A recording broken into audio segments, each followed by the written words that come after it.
Sports fans, get ready for Through the Wire. We discuss some of the hottest stories in sports straight from the headlines. I'm John Paul Salamanca. This is Edwin Molina, and let's take a look at some of the big topics this week. Sure. First off, the Manny Pacquiao Timothy Bradley fight. It's Saturday. 12 big win for Manny Pacquiao in 12 rounds, and what does this mean now? It means he's headed to another big payday. It means he's still relevant. It means he still has his respect. Does it mean that he gets Floyd Mayweather? No. Team, no. It's just a matter. It's politics. The money team will not do business with Bob Arum. Bob Arum will not do with the money team. No matter, it could be, they've turned down allegedly $80 million. So it's not even about the money. It's more like personal within this. See, I get where it's not about the money, but here's what I think it's about. I think that with this win, Manny Pacquiao has clearly proved that he's got, plenty left in the tank. That he's definitely a worthy contender for Floyd Mayweather. He just beat an undefeated, a younger fighter, and I think this is a fight now that I think fans want it to happen. Pacquiao wants it to happen. I think it's good for business. Really, I don't see any reason why Floyd Mayweather should be turning down this fight. It makes perfect sense to take the fight, but nothing makes sense in boxing.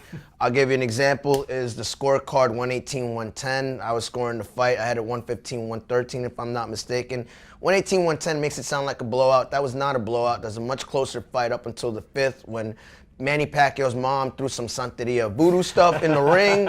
I know everyone saw it with the cross and everything. That was some exorcist thing right there, but it was a much closer fight than people gave it credit for. It is definitely not 118-110. I think 116-113 was the other, 112. That's more closer to the appropriate score. So. Fair enough. And in other news, San Francisco 49ers linebacker Aldon Smith was arrested over the weekend for allegedly making a threat on an airplane.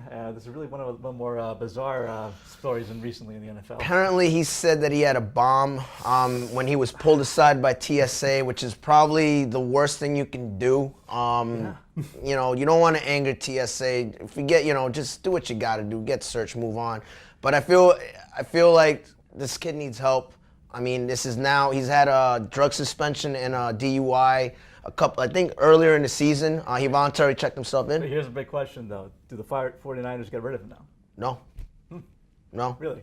He hasn't been charged with anything, has he? No. He's not in trouble yet, has he? Not yet. Not yet. I mean, look, this is a business. This is a league where we've seen guys like Leonard Little, Ray Lewis, Michael Vick got a second chance. Talent is gonna trump legality sometimes. It's like it or hate it. That's the business of sports. This guy is an all-pro. They're not gonna get rid of him and then have Seattle come scoop him up or have the Patriots scoop him up. But here's the problem, though, with the fact that the 49ers came very close to winning a Super Bowl this time around. Over the last two seasons, really. The fact that putting in a toxic element right there, it's kind of dangerous for Formula. It's going to be, it's a tough situation. It'll be interesting to keep an eye on. I hope the kid gets help. More than anything, all the jokes aside, I hope the kid gets help. And that wraps it up for this edition of Through the Wire. Tune in next week for more.